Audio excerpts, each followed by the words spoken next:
చెప్తే నమ్మారా? ఇల్లు వదిలేసి వెళ్ళిపోయిన అమ్మాయి మళ్ళీ తిరిగి వస్తే అల్లుడు దొరికాడు అనుకున్నా. నా కర్మ, మళ్ళీ వీడు దొరికాడు నాకు. ఎప్పుడొచ్చావురా? నానా అది ఎప్పుడొచ్చావు? ఎవరి కోసం వచ్చావా అని అడగండి. విభా కోసమే వచ్చాను. నాకు ఈ పెళ్లి కరెక్ట్ కాదు. లైఫ్ పార్ట్నర్ని సెలెక్ట్ చేయడంలో నీకెందుకు అంత కన్ఫ్యూజన్? ఆ అమ్మాయి అడిగిన 4 పిచ్చి ప్రశ్నలు 4 రోజుల వరకే సరిపోతాయిరా. దాని తర్వాత రియాలిటీస్ చూసినప్పుడు ఈ ఫ్యాంటసీస్ ఏవి మిమ్మల్ని కలిపుంచావు. కలిపుంచేది ఒక్కటే ఉంది, సర్దుకుపోయే గుణం. సక్సెస్ఫుల్ కాపురానికి కావలసిన ఫస్ట్ ఎలిజిబిలిటీ అది. ఆ రియాలిటీ మాకు తెలుసు కాబట్టే అందరం కలిసి పక్క పక్కన ఇలా హ్యాపీగా ఉంటున్నాం. అది అర్థం కాకే పెళ్లికి ఎలిజిబిలిటీస్ ఉన్నా కన్ఫ్యూజ్ అవుతున్నాం. అర్థం కాంది మీకే నాన్నా. కాపురానికి వేరే ఎలిజిబిలిటీస్ ఉన్నాయి. అలా ఉంటే నా కూతురి పాటికి నీ పక్కనే ఉండాలిగా. ఏది వస్తుంది. రాదు. వస్తుంది. రాదు.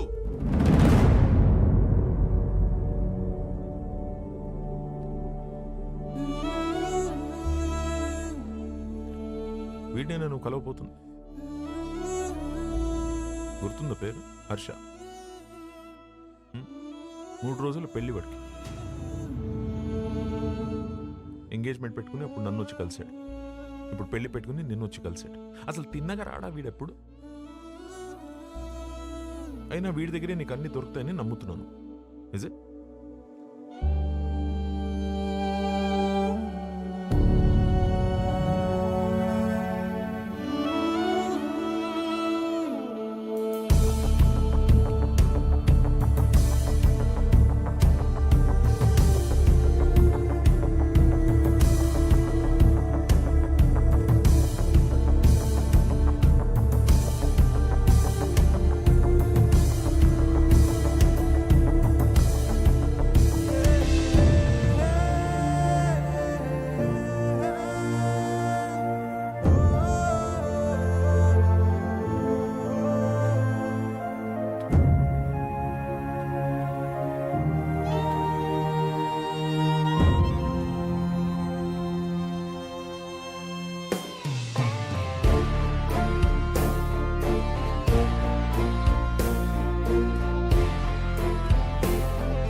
మేము సర్దుకుపోయి బ్రతుకుతున్నామని అర్థమైపోయింది. ఇంకేదో దారి ఉందన్నావుగా, అది చెప్పి చావచ్చుగా. అది చెప్తే అర్థం కాదు, ప్రూవ్ చేయాలి. అది ప్రూవ్ చేయాలంటే నా పక్కన విభా ఉండాలి. ఇన్నిసార్లు ఫోన్ చేసి ఫోన్ ఎత్తలేదంటే తను మళ్ళీ హర్ట్ అయి ఉంటుంది. తను హర్ట్ అయితే వచ్చి మొహం పైన జోకులేస్తుంది. అది జరగలేదు కాబట్టి నాకు ఇంకా హోప్ ఉంది. సరే, మాకు టైం అవుతుంది. పక్కనే పెళ్ళికి వెళ్తున్నాం. నిన్న ఎక్కడ డ్రాప్ చేయాలో చెప్పు. ఎవరి పెళ్ళికి బ్రదర్? మేఘా, హర్ష. మేఘా నీకేమవుతుంది?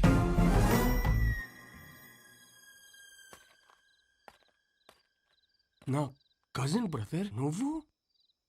నేను హర్ష బ్రదర్.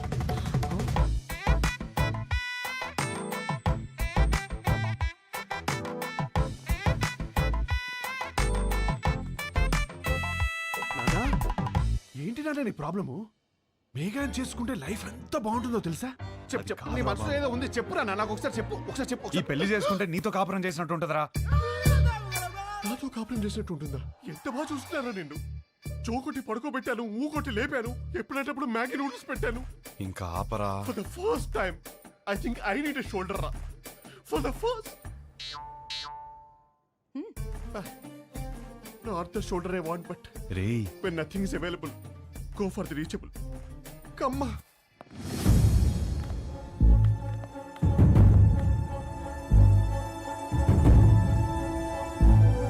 నీకు విభా తెలుసా?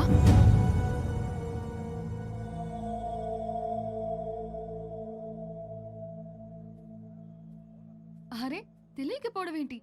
ఎంత పెద్ద స్టాండప్ కమెడియన్. పెళ్లికి సంగీత్లని చాలా boring. This time it's stand up time. Come on, get ready. ఏంటి బావ ఇది? ఆపేలు రావడం ఏంటి? షో చేయడానికి వచ్చింది, నవ్వించి వెళ్ళిపోతుంది. నవ్వించకపోయినా పర్వాలేదు, నవ్వుల పాలు చేయకపోతే చాలు.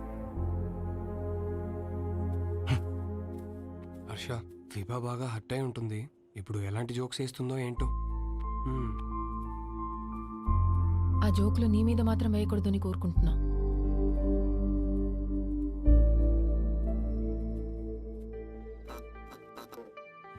ఇండియన్ హిస్టరీలో, జాగ్రఫీలో, ఫిజిక్స్లో, కెమిస్ట్రీలో ఫర్ ద ఫస్ట్ టైం పెళ్లిలో standup. This is Vibha. Congratulations to the bride and groom. Thank you. మా బతుకు బస్ స్టాండ్ అవ్వకుండా కాపాడేదే మొగుడు పెళ్ళాల జోక్స్. అమ్మ తల్లి, మామే జోకులు వద్దమ్మా. అరే వద్దమ్మా, వద్దా? వద్దు. సరే, నా గురించి చెప్తా. నా లైఫ్ లో నన్ను బాగా ఇన్ఫ్లుయెన్స్ చేసిన ఒక వ్యక్తి ఉన్నాడు. అతని పేరు సుబ్బు. మా నాన్న. మీరు అనుకున్నది కరెక్టే, తన పేరు సుబ్రహ్మణ్యమే. కానీ నా కథ వింటే సుబ్బు అని పిల్లడమే ఎక్కువ అని మీరే ఫీల్ అవుతారు. రియలీ అంత టార్చర్ పెట్టాడు. ఇదే మాట సుబ్బుని అడిగాను అనుకోండి, వీడొద్దు వాడొద్దు అని నేనే టార్చర్ పెట్టానంటాడు.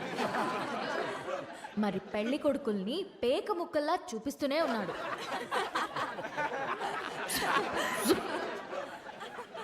నేనేమో కింగ్ని ఎక్స్పెక్ట్ చేస్తుంటే 13 కార్డులో జోకర్లే.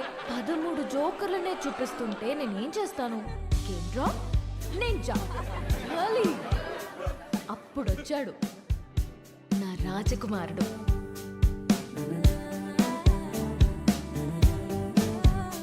వెళ్ళే వద్దురా బాబు అని నేను తిరుగుతుంటే, కబుర్లు చెప్పుకుందామా, కలుద్దాం అని నాకే తెలియకుండా నా నోట్బుక్ లో రాశాడు. సుబ్బు పంపిన జోకర్ అయి ఉంటాడులే అనుకుని లోలాబాయికి ఎక్కా.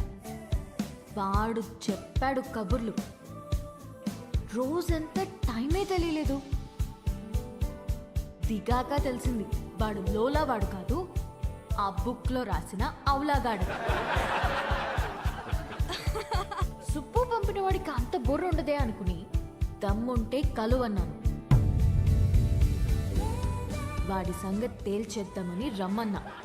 పెళ్లి విషయంలో నాకున్న భయం పోవాలంటే యూ నీడ్ అ హోప్ అని నా కోసం పింక్ బలూన్ పెట్టాడు. హోప్ అంటే ఎంత బలంగా ఉండాలి. బలూన్ ఇచ్చాడు. అది ఆలోచించుకుంటూ సిటీ మొత్తం తిరిగాను. అప్పుడు తగిలాడు ఒకడు.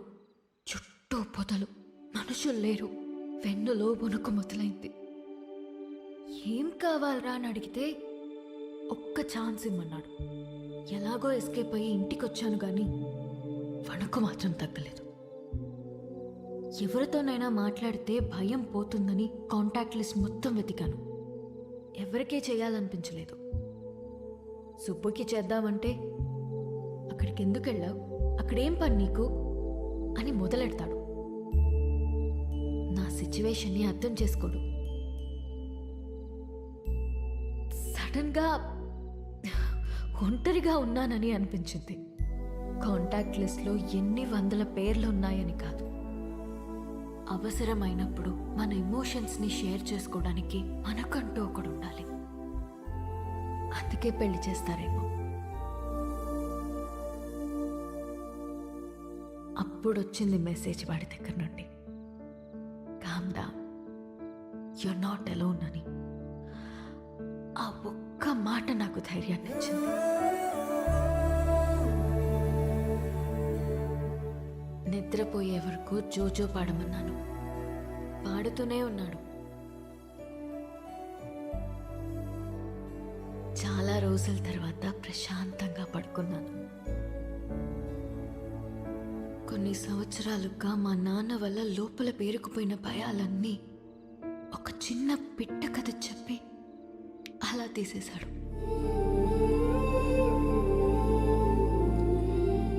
కనిపించకుండానే ఒక కాపురం చూపించాడు. కలుద్దామనుకున్నా. మా నాన్నకి హీ ఈజ్ ద వన్ అని చూపించాలని వెయిట్ చేశాను. అంతలోనే మా నాన్న షాక్ ఇచ్చాడు. వాడికి పెళ్ళి అని.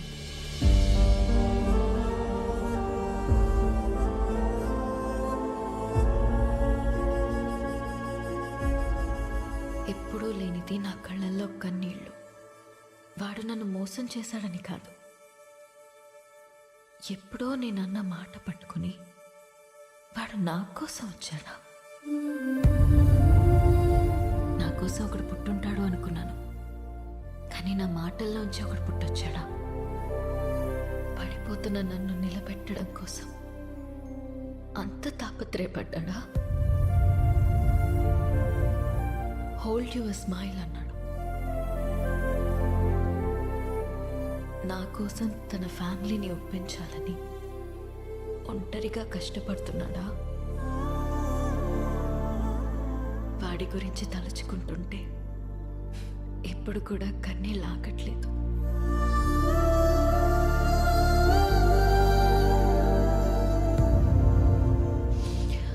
ఇప్పటికిప్పుడు వాడిని హక్ చేసుకోవాలనుంది,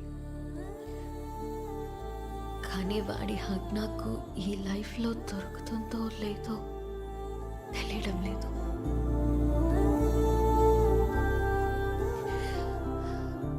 కథ మధ్యలో ఆపేస్తున్నందుకు క్షమించండి.